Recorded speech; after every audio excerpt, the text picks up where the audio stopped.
Nagbabalik na naman ang inyong tagapaglingkod ng mga balita at pawang katotohanan lamang. Naging mainit nga na usapin sa mundo ng social media. Isang matinding revelasyon ang lumutang kamakailan na naglalayong ibunyag ang mga ebidensya laban sa ilang personalidad sa umano'y may kinalaman sa mga pagkakasabwatan kaugnay sa kaso sa International Crime Court or ICC. Ayon sa mga dokumenting isinumiti, sinasabing sina Tamba at Kuting ay sangkot sa mga paggalaw upang makialam at baguhin ang takbo ng mga investigasyon. Lumalabas na may mga ilang individual ang sinasabing tumanggap ng malaking halaga ng pera upang suportahan ang kanilang mga aligasyon laban sa mga kasong hinain. Mabilis na kumalat ang mga dokumento na nagdudulot ng matinding diskusyon at pag-aalab ng damdamin sa publiko. Sinasabing ang ilan sa mga akusado ay nagkonsulta sa mga eksperto upang palakasin ang kanilang depensa at iwasan ang posibleng pananagutan.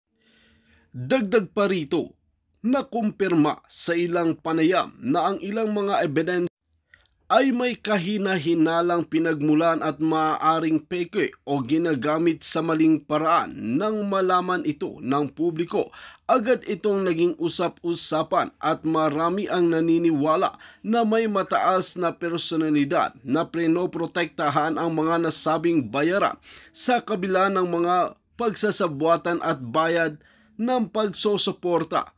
Patuloy pa rin ang pagsisiyasat upang malaman ng buong katotohanan. Ayon sa mga eksperto, mahalaga ang patuloy na pagbabantay upang masiguro hindi nagagamit ang mga kasong ito para sa pansariling interes ng iilang ng tao. Ang mga ibinunyag na ebidensya ay nagsasabing hamon para sa mga investigador na nagsasagawa ng mas malalim na pagsisiyasat. Kailangang matukoy ang mga tunay na motibo ng bawat personalidad na kasama sa nasabing kaso upang makamit ang katarungan. Dahil sa mga pagbubunyag, nagkaroon ng masusing pagsusuri sa mga ebidensya at muling binibigyang pansin ang tamang proseso ng batas. Maraming Pilipino ang umaasa na sa huli ang katotohanan at katarungan ang mangibabaw sa kabila ng mga bayarang individual at kanilang mga alyansa. Dito nga natin makikita na talagang nagsabwatan na nga ang mga pulpolitiko sa pamumuno nga ni Kuting ng Norte na ito. Para nga sa karagdagang impormasyon, panoorin nga natin ang buong video. At kung bago ka lamang sa aking channel, huwag kalimutan i-click ang subscribe button at notification bell para lagi kang updated sa ating mga bagong video. At para sa solid viewers natin dyan, maraming salamat sa walang sawang pagsuporta. Meron po akong ibibigay na information sa inyo na pwede ninyong excuse me, i-share sa inyong mga viewers regarding sa secret arrival ng mga ICC members sa ating bansa. Ito po para liputin, liputin ni Ilonggo. Ilonggo siguro to si Palangga. Para liputin o traidorin ang ating Pangulong Duterte, former President Duterte. Hi, Ma'am Parvina, how are you? Ito pong issue na ito ay patungkol sa kay House Speaker Martin Tambaluslos, who secretly arranged accommodations and security for those ICC members. Alright. Sabi ko sa kanya, nagpasalamat ako. Sabi ko, baka naman sir, pwede po kayo mag-send ng information. Kasi syempre, mahirap na yung magsalta tayo kaagad. Although, nung the moment na na-receive ko yung message na totoo ito. Kaya lang, syempre, kumukuha tayo ng mga ebidensya na makakapagpatunay, makakapag-corroborate sa ating information. Hindi katulad dyan ni Jay Kung Ho na chismis-chismis lang sa Quadcom. Kasi may chismis-chismis na ganon. Anyway, dadako tayo dyan mamaya. Okay, Miss Maharlika, there are several ICC teams na pumasok, okay, sequentially sa ating bayan simula pa po noong October. Okay? Sabi niya. Alright. Isa po sa investigators ay nagngangalang si William Rosato ay nasa bansa na. Nakastay po siya sa Raffles Hotel since October 29. Okay? Ang Raffles, di ko nga alam na, ang may-ari ng Raffles Hotel ay si Elizaldico. Okay, ang putang inang yan ang may hawak. May-ari, according to our source. Tapos sabi niya, may kasama po, okay, ulitin ko. Si Rosato ay nasa Raffles Hotel since October 29. Nasa akin yung travel record nila. With an American interpreter named Maya Bracken. And, sabi niya, another investigator named Glenn Cala na kaaalis lang po sa bansa natin. So, titignan mo tayo, bago natin tuloy-tuloy yung kanyang pasabog, mga kababayan. Tinignan ko to. Ano pangalan nito ng una niyang pinangalanan na ICC? Si William Rosato. Ayon sa kanyang record, mga kababayan, ito yung mga taga-government na nakikinig sa atin. Personal details, nakalagay dito, travel type A. Ano ibig sabihin nito? Type A personality ba ito? Kasi ginugol natin. Ang sabi dito, travel type A, travel port NAIA 1. Status A, flight number, dito siya sumakay. Flight number MH804. Actually, Googleable yan. I-Google nyo yan. MH804. Okay, ito yung pangalan niya. So, travel date October 29, 2024, 10:19, 10 p.m., 19 minutes, and 10 seconds. Dami na. 10:19, 10 p.m. Okay? Ang admit status na is EO408. Para pakita lang natin yung background ng passport para maniwala lang kayo. Pero hindi natin pwede pakita information. Ayan yung background ng passport talaga. Alright. Next. Pintahan kaya natin yung ulo niya. Pintahan natin yung ulo niya. Tingnan lang. Pipintahan ko lang yung ulo niya. Okay. Tingnan natin yung ulo niya. Paano ba natin ito pipintahan? Wag na. Sige, yun na lang. Baka mahirap na. Alright. So, ang sabi sa report ng ating puting ahas ay meron siyang Amerikanang interpreter na si Bracken Maya Destura. Okay? May bitbit siyang interpreter. Itong si Maya,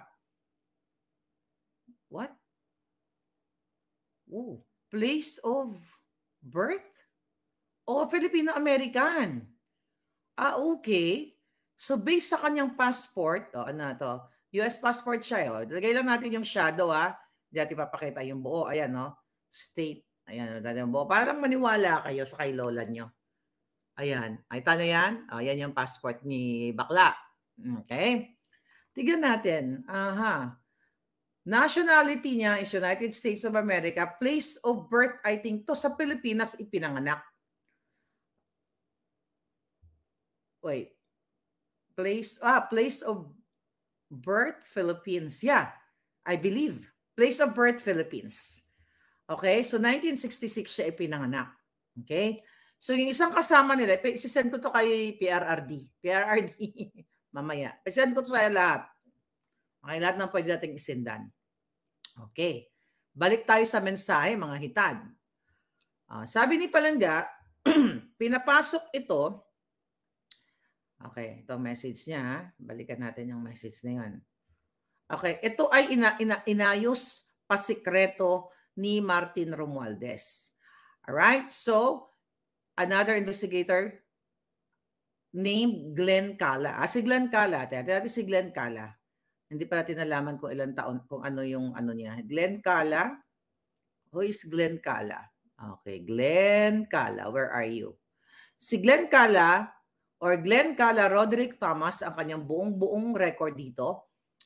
British citizen na ipinanganak noong 1986. Alright. Now, ang kanyang personal details, ang kanyang travel type A, status A. Alright. Tapos sa NAIA 1 din siya, flight number PR515.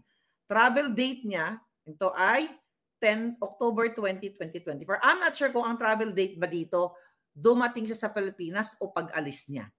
'Di ba? I think dumating ito. So dumating siya sa Pilipinas. Well, I can only... Andito ba si Palangga ngayon? Alright? So ito October 20, 2024, dumating siya ng 12:10:48 a.m. Kasi kung may mga taga-immigration dyan, alam niyo itong pinagnangak ko dito. Yung taga-Amerika o yung US citizen naman, ang kanyang travel date, October 4, dumating na siya sa Pilipinas. Kasi may dugong Pilipino siya, Destura.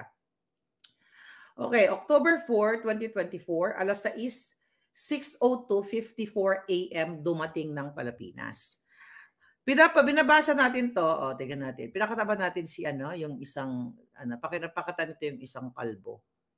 O yung buhok niya. Tingnan natin. Nationality, okay, ito. Si Palangga, nakababayan ko, ito yung kanyang personal details. Yan, malinaw tayo yan na legit yan. NAIA, flight number, dada. Okay. Now what? Ano gagawin natin ngayon? Hindi natin alam kung ano talagang nasa utak na bangag ni Lisa at ni Tambaluslos. Kasi mga kababayan, according to our source, ito na. Pasikreto silang pumunta sa Pilipinas.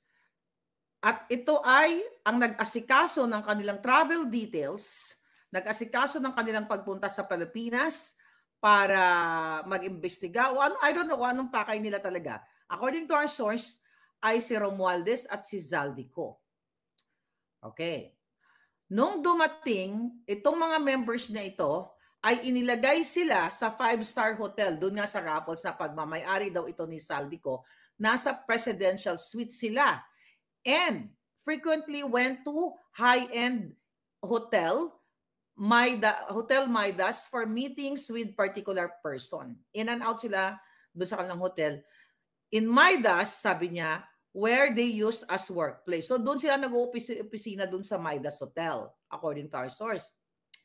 The hotel reserved several presidential suites, sunset rooms, and additional rooms for transition and breakthroughs. Wait a minute. Okay. For transition and additional room for transition and breaks. Okay. Their accommodation is of highest standard with 5 to 6 securities and 4 drivers standby all day. Pera po ito ng taong bayan. Bakit mayroong 5, 6, grabe close-in security at may 4 to 5 driver na naka-standby sa kanila buong araw? Sabi niya pa nga, when the members are free from work, they just hang around and went shopping accompanied by Filipino escorts. So may escort pa.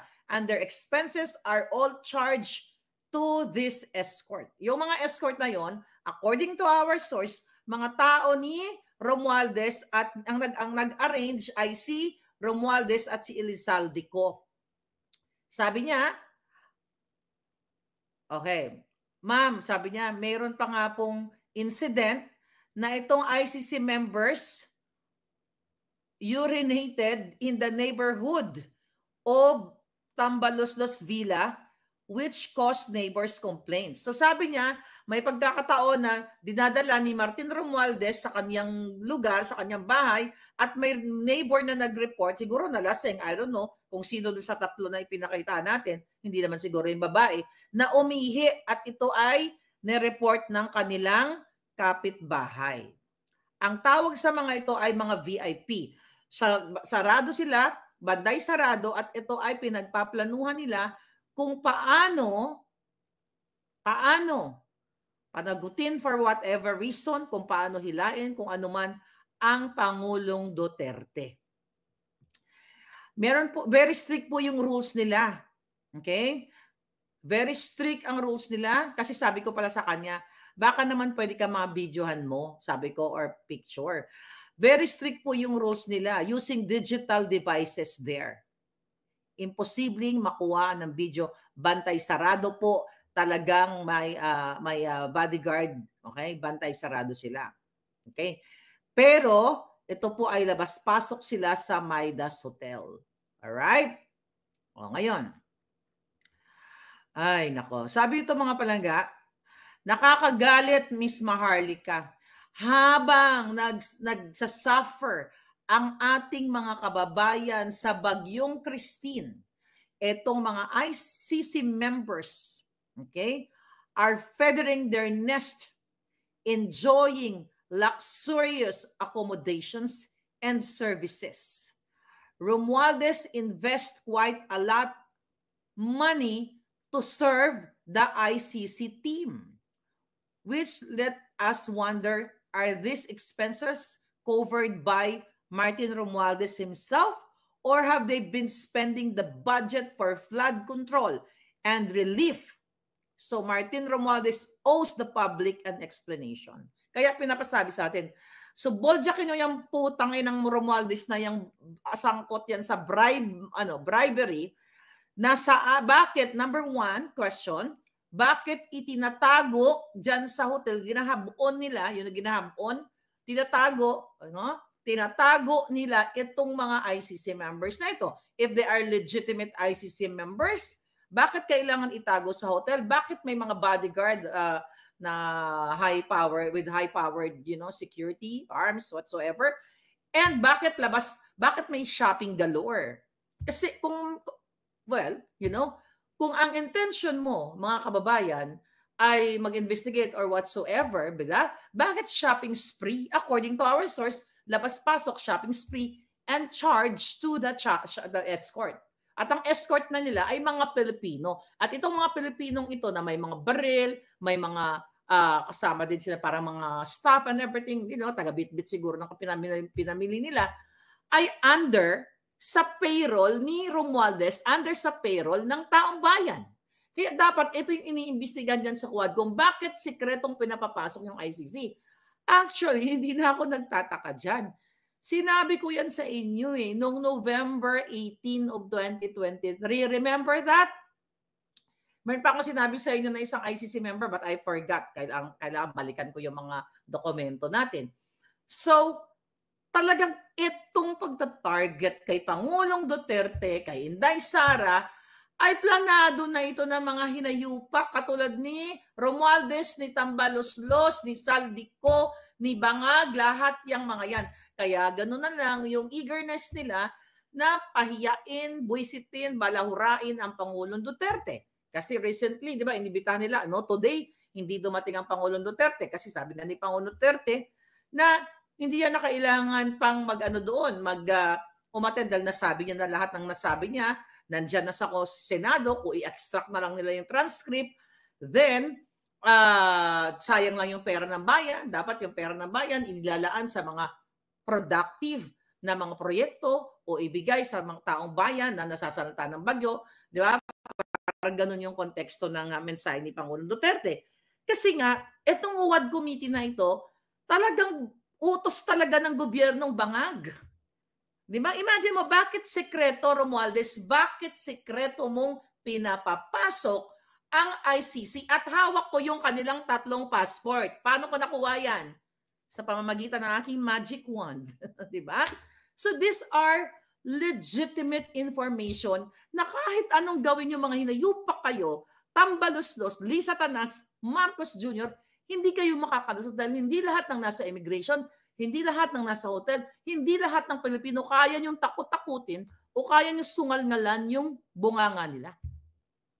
May lalabas at one day, mananagot kayong lahat. Sabi ko nga, kung merong batas na gurgur, dapat lahat kayo magurgur. Sa ngalan ng batas, kabayaran ng kawalang hiyaan nyo, kahayupan nyo sa taong bayan. Tama si Palangga. Habang ang mga kapitbahay nyo, mga palangga ninyo ay hirap na hirap, binigyan lang ng 2 perasong yero ni Bangag na kahit kulungan ng aso ay hindi magkasya. Isang basong, pako. Diba? 2 perasong plywood. Diba? Ang mga ICC members ay alagang-alaga shopping spree with bodyguard, presidential suite, Siyempre, ang nilalapang niyan, bonggang-bongga, at the expense of Filipino people. Kasi kung hindi yan gastos ng taong bayan, bakit sinisekreto ni Romualdez? Dapat maging proud pa sila ni Saldico. Kasi may kaibigan namin yung ICC. Kaibigan namin sila, bigyan namin sila ng bonggang-bonggang accommodation. But again, hindi po pwede yun kasi pag inilabas nila, yung pag pinablik nila, ibig sabihin ng mga palangga, talagang yung kitang-kita, kahit hindi nila ilabas, alam nyo na ang alignment o yung target o yung goal nitong mga putang inang tong Malacanang na mga addictos benedictos ay susugin, pahiyain, ikulong, gurgurin o kung anuman ang mga Duterte. Wala na tayo sa ICC eh. Diba? Taliwas sa sinasabi ni Bangag na hindi tayo babalik sa ICC. Hindi na tayo miyembro dyan. Diba? Hindi na. Bakit sekretong pinapapasok? Although they can come in and out sa bansa, they can have fun, travel, emote, drama, kung ano man ang gawin nila. But not to this extent na pasikreto ng ginagawa ng Speaker of the House. Okay? Speaker ng mga bangag, speaker ng mga kawatan dyan, na itatago, isa-shopping, di guardian, everything, habang kayo, magdusa kayo ng mga nasalanta ng bagyo sa isang basong pako para pagdugtong-dugtongin ang mga bahay ninyo dahil ayaw nyong mag-speak up day sa mga hinayupak na ito. Now what? Grabe, galit na galit ngayon nag-send sa atin. Ay, sabi niya, nakakagalit. Sabi niya, it's infuriating. Okay? That while our people are suffering from Typhoon Christine, those ICC members are feathering their nest, enjoying luxurious accommodations and services. Martin Romualdez invests quite a lot of money to serve the ICC team, which, nabasa ko na pala to. Okay, and Romualdez is secretly arranging operations with ICC, though our country didn't join. Ito na nga, nabanggit niya. ICC and Bangag recently also claimed that our government will not cooperate the investigation of ICC. Sabi niya, ano ang ginagawa nila dito, Miss Maharlika? Sabi niya, is a waste of money and betrayal of public trust, and it should be alerting to the public. Kaya ina-alert ko kayo mga palangga. Ngayon, sabi pa nga niya sa akin, Miss Maharlika, in case you don't know, Midas Hotel where the ICC, I stand corrected. Teka mo, mali ako doon sa hotel. Ang sabi ko, Raffles, di ba? Midas Hotel where the ICC members hold their meetings is owned by Elizaldico. So yung Midas pala pagmamayari niya, hindi yung Raffles. Sorry naman. Sabi niya, Miss Maharlika, ito po yung kanilang 3 passport. Ayan, ito ang passport nila. Sabi niya, I hope makatulong po yan para ipaalam niyo sa taong bayan, please just don't share. Ganyan-ganyan. Okay? Tapos meron siya sinasabi dito, hindi ko lang alam kung sino siya kasi tinext ko siya eh. Sabi niya, I should also mention that ST is deeply involved in this matter. I don't know kung ST stands for Senator Trillanes. I don't know kung sinong ST o, I'm not sure yet. Kasi ang alam ko, si Trillanes in 2023, talagang involved, inatasan na talaga ni Lisa Tanas na i-escortan yan o alalayan yung mga ICC na yan.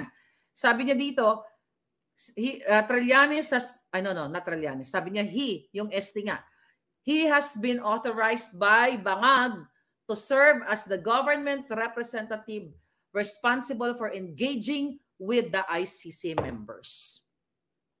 Ano ibig sabihin nito, palangga?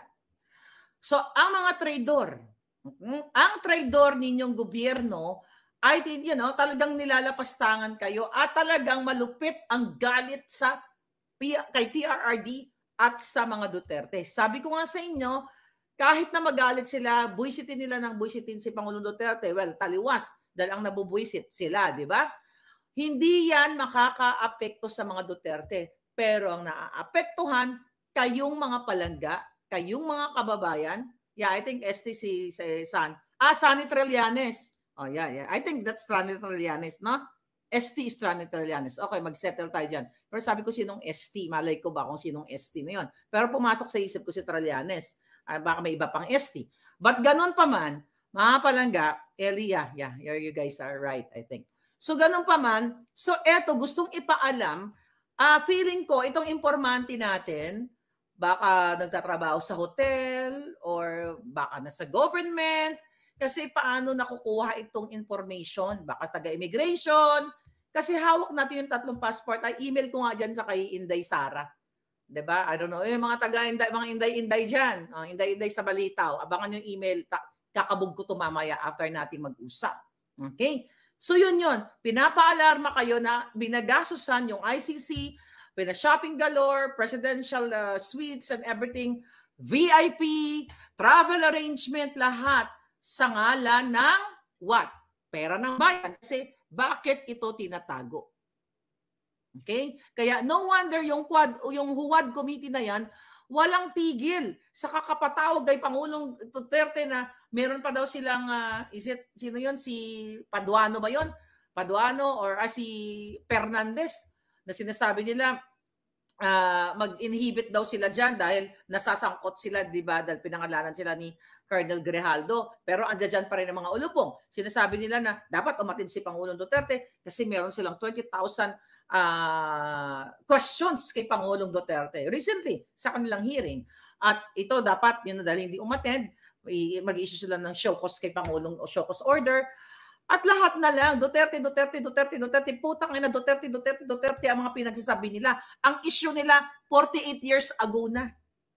Pero ang issue ng lipunan, yung mga nabahaan natin, mga kawawa, mga biktima ng pang-chuchuk-chak Chinese dyan, pagdudukot, kahirapan, name it, lahat na araw-araw pinag-usapan natin ang kahirapan, ayaw nilang pag-usapan sa Quadcom kasi the mastermind of all of this kadyutahan ay si Bangag, si Lisa at si Tambalusos. Yang 3 demonyong yan talaga ang what?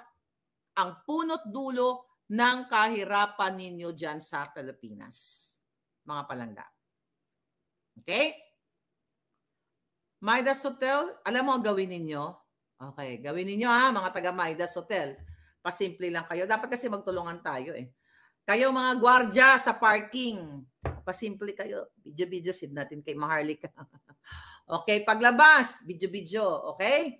Kasi, alam nyo to basta nasa presidential suite sila o yung mga naka-check-in dyan ng mga richie-bitchy. Baka nandyan kayo ngayon. Baka naman or yung mga waiter o yung mga bartender o yung mga empleyado ng hotel.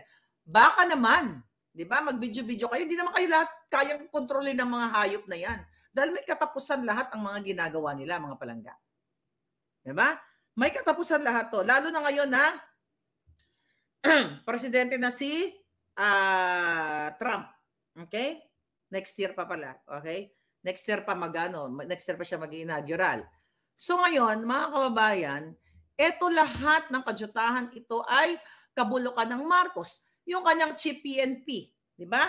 Na si Marbil, kung ano-ano mga pinagsasabi na ang pag-aadiktos, ang mga gumagamit daw ng pulburon katulad ng amo niya ay hindi adik, kundi kailangan lamang gumamit ng kung sino mang tarpulano para mag-extend ng oras. Di sila adik. Kailangan na nilang magtugong, magsinghot para magising sila o dilat ang kanilang mga mata. My God, palangga. I hope you can do something. Dahil sobra na ang kadyayupan nitong mga hitad na ito. Okay? So it's confirmed na itong si Rosato, William Rosato, ay talagang ICC, ICC member siya. Alright. Kahit i-google nyo yan. Tiyan mo, gusto mo, sabihin ko pa birthday niya birthday niya. Tingnan natin mga birthday nila. Happy birthday! April 28, si William. Okay? Happy birthday. March 8 pala si William, March 8. Ang April 28 pala si Glenn. Okay?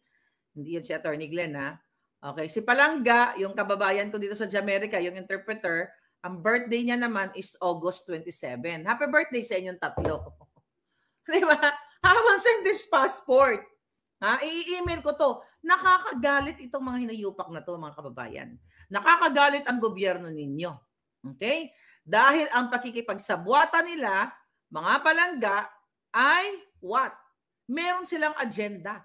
Kasi dapat bukas yan. Lahat ng mga ganyang klase, bakit, sino ba tina-target nila? Di ba si PRRD? Si Daysara, si Bato, si Bongo?